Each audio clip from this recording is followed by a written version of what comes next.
Welcome to story box. तो अब तक जो कुछ भी हुआ था मुझे लगता है आपको अच्छे से मालूम होगा। तो आगे की कहानी शुरू करते हैं। तो चैप्टर की स्टार्टिंग में हमें दिखाया जाता है कि ली चॉन सिंह शावर ले रहा है। वो शावर लेते हुए सोचता है, आखिर मुझे क्या हो गया है, मैं कैसे, और जो भी कुछ उसने प्रिंस के संग वॉशरूम में करा था उन सब चीज़ों को वो याद करता है। मैंने ऐसा क्यों किया, वो भी तुनान के साथ। तभी वॉशरूम के बाहर से कोई चिल्लाता है, आखिर अंदर चल क्या रहा है, सो गए हो क्या? यार जो भी करना है जल्दी करो, मुझे टॉयलेट जाना है। और फ्लैशबैक एंड होता है। ली चॉन सिंह सोचता है, ये तो अच्छा हुआ कि समय रहते सब ठीक हो गया और मैंने कोई सही सा बहाना भी मार दिया जिससे शक ना हो, नहीं तो आज चीज़ें हाथ से निकल जाती। और वो मिरर में अपने आप को देखने लगता है। हाँ, मुझे नहीं पता तुनान अब कैसा है। इतनी ड्रिंक करने के बाद अगर वो सो भी गया होगा तो भी उसे कोई ना कोई बेचैनी महसूस होगी। मैंने ऐसा क्यों किया उसके साथ? पर उस वक्त जिस तरह से वो मुझे देख रहा था वो काफ़ी अलग था, पहले जैसे नहीं। तुनान। और हमें फ्लैशबैक दिखाते हैं कि जब ली चॉन सिंह रुक जाता है तो प्रिंस उससे कहते हैं, ली चॉन सिंह प्लीज़ रुको मत। और ये सब सोचकर ली चॉन सिंह का चेहरा एकदम लाल पड़ जाता है। वो अपने आप को दीवार से मारने लगता है, भूल जा उसे, भूल जा। और सीन चेंज होता है, मिलान कॉलेज। अरे ये तो प्रिंस की गाड़ी है, आज ये और हाइनेस काफ़ी जल्दी आ गई। वहीं कार के अंदर प्रिंस बैठे हुए थे। वो अपने होठों को बार बार हाथों से छू रहे थे। वो सोचते हैं, कल रात ली चॉन सिंह के लिप्स कुछ ज़्यादा ही सॉफ्ट थे, वो किस कुछ ज़्यादा ही नशीली थी। ऐसा पहले कभी तो नहीं हुआ। ऐसा लग रहा था कि ये सब हकीकत है, कहीं ये शराब की वजह से तो नहीं। वो बस एक सपना था। हम आखिर क्यों उसके बारे में इतना सोच रहे हैं। और सीन चेंज होता है क्लासरूम में। बच्चे वही अपनी बातें कर रहे होते हैं कि अब किसका लेक्चर है, कॉलेज के बाद सफाई कौन करेगा, कॉलेज के बाद खेलने कौन जाएगा। और ऐसे ही क्लास में चहल पहल मच रही थी।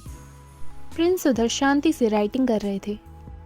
उनका ध्यान क्लास में किसी की ओर नहीं था। उनकी निगाह सीधा ली चॉन सिंह को देखती है। वो उसकी ओर देखकर सोचते हैं, ली चॉन सिंह कर क्या रहा है? सुबह से लेकर अब तक उसने अपनी गर्दन एक बार भी नहीं मोड़ी, कहीं उसकी गर्दन तो नहीं अकड़ गई। वहीं ली चॉन सिंह प्रिंस की अपोजिट साइड बैठा हुआ सोचता है, मुझे ये समझ नहीं आ रहा आखिर मैं इसे फेस कैसे करूं। आफ्टर ऑल मैंने उसका फ़ायदा जो उठाया है, और तुनान मुझसे बात भी नहीं कर रहा, कहीं वो मुझसे गुस्सा तो नहीं। तभी आगे से यिन जीवी की आवाज़ आती है, ली चॉन सिंह। और वो उसे मेडिसिन देता है। थैंक यू यार, कल तुमने मेरी मदद करी थी, मेरी जगह सारी वाइन तुमने ही पी ली। वैसे तुम दवाई ले लो, क्योंकि इतनी वाइन पी ली है तो हो सकता है तुम्हारे पेट में दर्द हो, तो अगर कोई भी दिक्कत आए तो ये ले लेना, ठीक है? ली चॉन सिंह उस पर हाथ मारता है और बोलता है, मैंने नहीं सोचा था तुम इतना सोचते हो मेरे बारे में। Thanks bro. यिन जीवी बोलता है, कोई दिक्कत नहीं है, वैसे भी आगे जाके ये तुम्हारे काम आएगा, वैसे भी हम दोस्त हैं आखिर।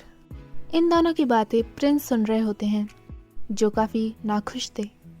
वहीं ली चॉन सिंह बॉटल लेकर मन में सोचता है, तुनान ने कल बहुत पी ली थी, उसे ज़रूर इन दवाइयों की ज़रूरत पड़ेगी, मैं ये उसे दे दूँगा।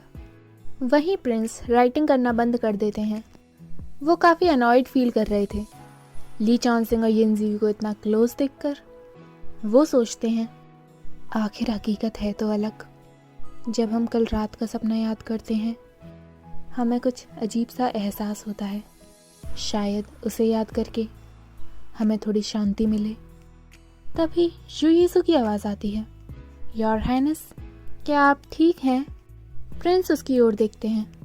युयीसु पूछती है, कल रात जब आपको गार्ड्स ले गए थे तब आप ठीक नहीं लग रहे थे। प्रिंस बोलते हैं, हाँ हम माफ़ी चाहते हैं, आप सबके संग डिनर करके हमें बहुत अच्छा लगा।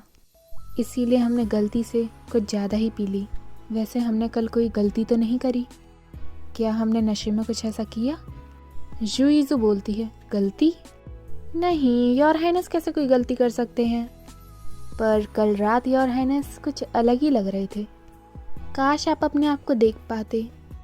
और वो मन में सोचती है कि जिस तरह ली चांसिंग और प्रिंस वॉशरूम से निकल रहे थे, प्रिंस काफ़ी सेक्सी लग रहे थे। आखिर जुईजू की शिप जो आ रही थी। प्रिंस मन में सोचते हैं, आखिर कल रात हमने ऐसा क्या किया था? हमें कुछ भी याद नहीं। जुईजू बोलती है, अरे योर हाइनेस, अब इतना भी मत शर्माइए, आपने ऐसा कुछ नहीं करा। वहीं ये नज़ारा यिनज़ीवी और ली चांसिंग देख रहे होते हैं। ली चांसिंग मन में सोचता है, मैं तो भूल ही गया था इन दोनों का रिश्ता क्या है। मैंने ये सब कल क्यों करा?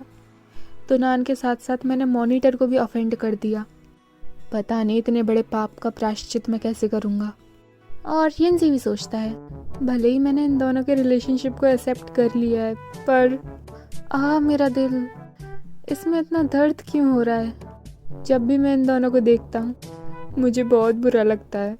तभी प्रिंस बोलते हैं, हम माफ़ी चाहते हैं, भले ही कल रात हमने जो भी करा हो, पर ये सब हमने जानबूझकर नहीं किया। इसमें हमारी कोई भी मर्जी नहीं थी और हम ऐसा करने को सोच भी नहीं सकते। वो सब हमारी नशे की हालत में हुआ था। प्लीज़ आप सब कुछ भूल जाना। वहीं ली चांसिंग मन में, जानबूझकर नहीं किया, कोई मर्जी नहीं थी, सब भूल जाओ। क्या ये इनडायरेक्टली मुझे बोल रहा है? पर वो सही तो कह रहा है। कल रात के बारे में भूलना ही सबसे सही होगा। मुझे ऐसे मानना चाहिए कि कल रात कुछ भी नहीं हुआ था, कभी हो भी नहीं सकता। और वो खड़ा हो जाता है और बोलता है, आई एम सॉरी, मुझे जाना है। और वो अपना बैग पैक करने लगता है। यही सब देखकर प्रिंस मन में सोचते हैं, इसे क्या हुआ? इसका चेहरा ठीक नहीं लग रहा, कुछ हुआ है क्या? तभी सीन चेंज होता है। कॉलेज एरिया के अंदर ली चांसिंग बाहर जा रहा होता है और सोचता है, प्रिटेंड करूं कि कुछ भी नहीं हुआ, ठीक है, पर मुझे इतना गुस्सा क्यों आ रहा है? मैं ये सब नहीं होने देना चाहता। तभी किसी की आवाज़ आती है। ली चांसिंग, वो प्रिंस थे। वो भागते हुए ली चांसिंग की ओर आते हैं और बोलते हैं, तुम्हें हुआ क्या है? तुम आखिर इतने दुखी क्यों हो? ली चांसिंग अपना फेस प्रिंस की ओर से हटाता है और बोलता है, तुम यहाँ क्यों आए? आखिर तुम करना क्या चाहते हो? हमें एक दूसरे से दूर रहना चाहिए, समझे? तभी प्रिंस ली चांसिंग के करीब जाते हैं और बोलते हैं, दूर रहना चाहिए? क्या तुम इतने उत्सुक हो हमसे दूर जाने के लिए? आखिर कल ऐसा क्या हुआ था? तुमने ऐसा क्या किया? और प्रिंस याद करने लगते हैं कि ली चांसिंग ने उन्हें गले लगाया था। और ली चांसिंग याद करने लगता है कि उसने प्रिंस को किस किया था। ये सब सोचकर दोनों के दिल तेज़ी से धड़क रहे होते हैं। ली चांसिंग का सारा ध्यान प्रिंस की होठों की ओर जाता है और वो सोचता है, क्यों, आखिर क्यों बार बार मैं उसके लिप्स की ओर देख रहा हूँ?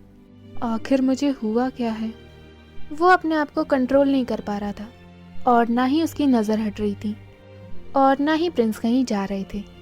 वो अगर थोड़ी देर और देखता तो शायद वो अपना कंट्रोल खो देता। इसीलिए वो प्रिंस का हाथ पकड़ता है और उन्हें अपनी ओर खींचता है। प्रिंस को समझ नहीं आता आखिर उन्हें हुआ क्या, और वो सीधा ली चांसिंग के चेस्ट पर गिर जाते हैं। ली चांसिंग मेडिसिन निकालता है और प्रिंस के चीक्स पर टच करके बोलता है, ये लो, तुमने कल कुछ ज़्यादा ही पी ली थी, तुम्हारे पेट में दर्द हो रहा होगा और तुम चिंता मत करो, मैं ऐसे समझूंगा कि कल रात कुछ नहीं हुआ। और वो प्रिंस को दूर करता है और नीचे की ओर देखकर बोलता है, पर फिलहाल मेरे दिमाग में कुछ ज़्यादा ही चीज़ें भरी हुई हैं, इसीलिए मैं कुछ देर अकेला रहना चाहता हूँ। और वो जाने लगता है। तभी प्रिंस बोलते हैं, ली चांसिंग। ली चांसिंग उनकी बिना सुने बोलता है, कल रात के बारे में अब बात मत करो, अगर तुम ऐसे ही करते रहे तो चीज़ें हाथ से निकल जाएंगी। मुझे नहीं समझ आ रहा आखिर क्या हुआ कल। जो भी हुआ उससे मुझे इतना फ़र्क क्यों पड़ रहा है, पर जब भी मैं तुम्हें देखता हूँ मुझे कल रात का वो हर पल याद आ जाता है। मेरी हार्ट बीट बहुत तेज़ हो जाती है, मैं कंट्रोल नहीं कर सकता मुझे बहुत बेचैनी होती है। शायद मैं पागल हो गया हूँ या फिर मैं अब भी नशे में हूँ। जो भी हो, मुझे समय चाहिए ताकि मैं उन यादों को भुला सकूं। तब तक के लिए हमें एक दूसरे को नहीं देखना चाहिए।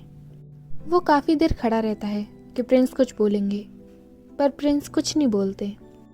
फिर ली चांसिंग पीछे मुड़ के देखता है, तुनान, और वो देखता है कि प्रिंस फ़ोन पर बात कर रहे हैं। ली चांसिंग मन में सोचता है, इस तरह का रिएक्शन, क्या कुछ हुआ है? तभी प्रिंस बोलते हैं, ली चांसिंग, शू यीज़ू खतरे में है, हमें उसे बचाना होगा। और हमारा चैप्टर एंड होता है। आगे जानने के लिए देखते रहिए स्टोरी बॉक्स।